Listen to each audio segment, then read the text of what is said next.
दोस्तों नमस्कार। मैं Ajit Singh, United India insurance Piprali, आपके सामने एक बार फिर यूट्यूब चैनल के माध्यम से एक जानकारी प्रोवाइड करवा रहा हूँ। आज हम बात करेंगे गाड़ी के वाहन के एक्सीडेंट के समय मिसिंग पार्ट्स, एनसीबी एक वाहन से दूसरे वाहन में कैसे ट्रांसफ़र होती है। दूसरा, ओवरलॉस। इन तीन चीज़ों के बारे में अपन आज बात कर रहे हैं। तो अपन सबसे पहले बात करते हैं ओवर लॉसेज की। ओवर लॉसेज वो लॉस होते हैं जब अपन अपने वाहन का किसी भी बीमा कंपनी से बीमा बनवाने के बाद जब क्लेम लेना चाहते हैं, गाड़ी किसी भी वजह से कोई दुर्घटनाग्रस्त हुई है और अपन उस दुर्घटना को सामान्य दुर्घटना समझते हुए देखते हैं कि ये चलने वाली चीज़ है, जैसे गाड़ी का बम्पर स्क्रैच हुआ है या डैमेज हुआ है, गाड़ी का फ्रंट ग्लास या रियर ग्लास कुछ स्क्रैचेज हैं या उसमें डैमेज है, तो अपन सोचते हैं कि ये अभी चल रहा है, अपन कुछ समय बाद में इसका क्लेम ले लेंगे। गाड़ी है, रोड पे चलती है, दुर्घटनाओं का दौर गाड़ी के साथ बना ही रहता है। हम यही मान के चलते हैं कि अपनी गाड़ी कभी दुर्घटना हो ही ना, लेकिन अकस्मात होती है दुर्घटना होने और नहीं होने के बीच में कुछ पल, जैसे पलक झपकने का जितना ही समय सामने रहता है कि पलक झपकी और दुर्घटना हुई, तो ये अपन जानबूझ के नहीं करते। अकस्मात होती है दुर्घटना या किसी की लापरवाही से, दोनों की लापरवाही कभी कभार देखने को मिलती है, लेकिन एक सामने वाले की या एक के लिए दूसरा सामने वाला ही है, उसकी वजह से गाड़ी के साथ दुर्घटना होती है। तो हम बात करते हैं ओवर लॉसेज की। गाड़ी के एक टाइम के क्लेम में एक ही इंच पार्ट्स का क्लेम मीन्स एक दुर्घटना का क्लेम ही कवरेज होता है। जैसे आपका किसी दुर्घटना की वजह से आपका बम्पर डैमेज हुआ है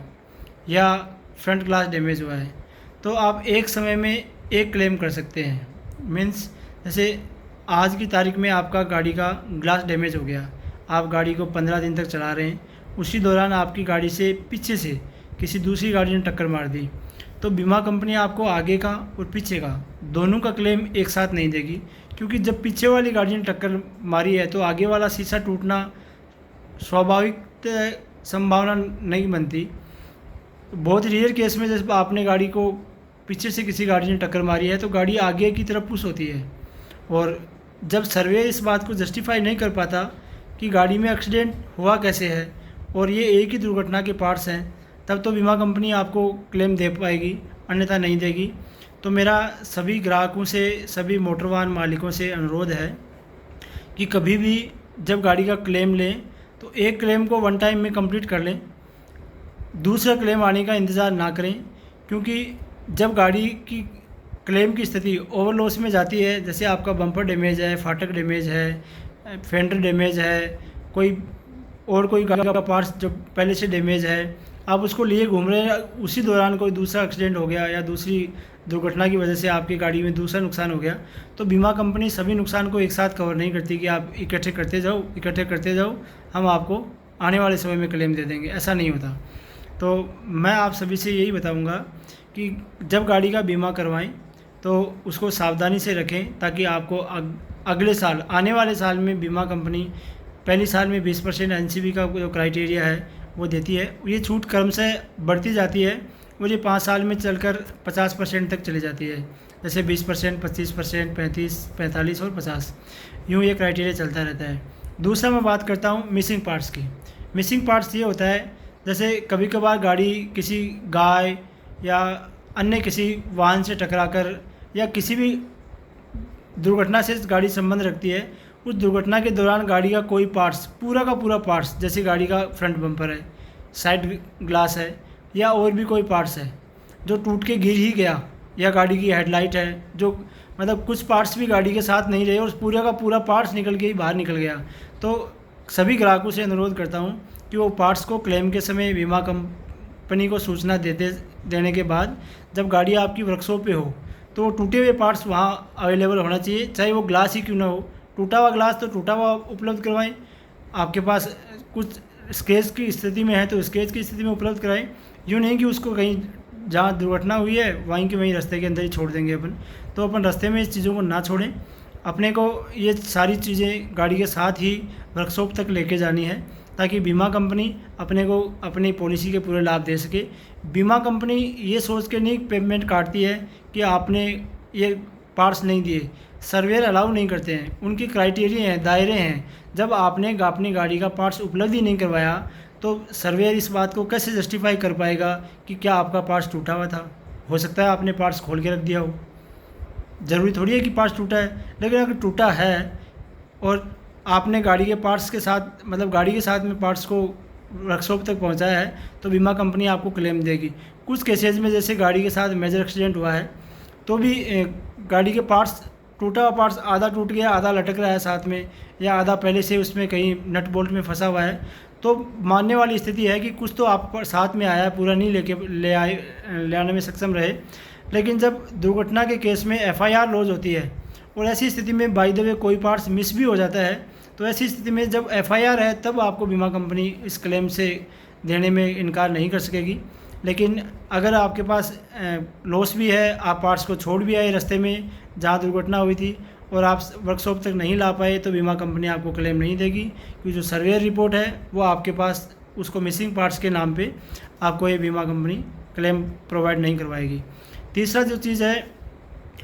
व्हीकल एनसीबी। जैसे मैं एक मोटर मालिक हूँ, मेरे पास एक 4 व्हीलर गाड़ी है, चाहे वो कॉमर्शियल व्हीकल है, प्राइवेट कार है, या फिर 2 व्हीलर है, मिसलेनियस व्हीकल, मोटर इंडस्ट्री के कोई भी व्हीकल जो रोड पे मूवेबल हैं, जिसमें एनसीबी का दायरा बना रहता है। ये मोटर गाड़ियों में बना रहता है अक्सर, जो सीपीएम पॉलिसी है उनमें भी रहता है। लेकिन जब आप एक मोटर वाहन का इंश्योरेंस बनाकर 5 साल बाद दूसरा वाहन खरीदते हैं तो आपको ज़रूरी नहीं आपको बीमा भी साथ में बेचना हो, आप अपनी गाड़ी का बीमा नया व्हीकल खरीदते समय उस गाड़ी में ट्रांसफ़र करवा सकते हैं।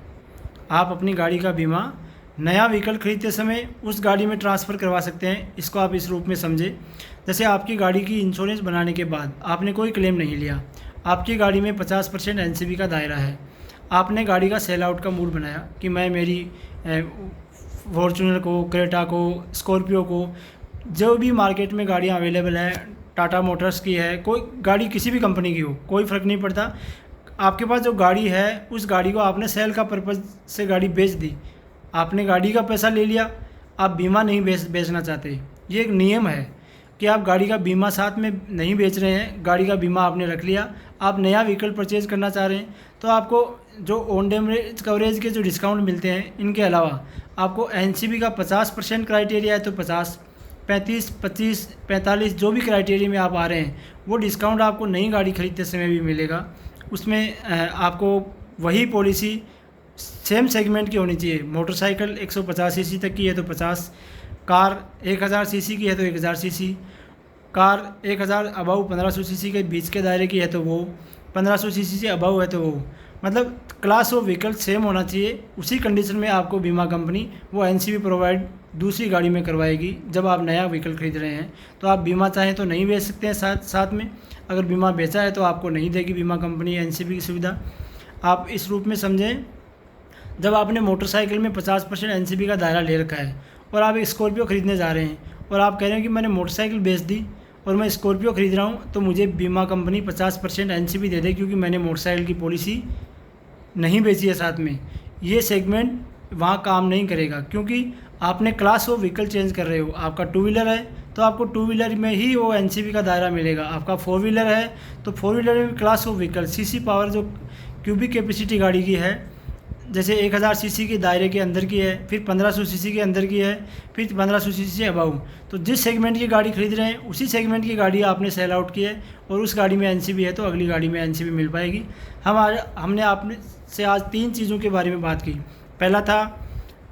अपन गाड़ी में ओवर लॉसेज की स्थिति में बीमा क्लेम कंपनी अपने को क्लेम नहीं देगी। जैसे आपकी गाड़ी में पहले से चोट लगी है और गाड़ी में जंग आया हुआ है और आपकी गाड़ी के साथ दूसरा नुकसान हो गया, तो पर्टिकुलर पार्ट्स, जैसे आपके फाटक में जंग आ गया, पर्टिकुलर पार्ट्स बीमा कंपनी अलाउ नहीं करेगी।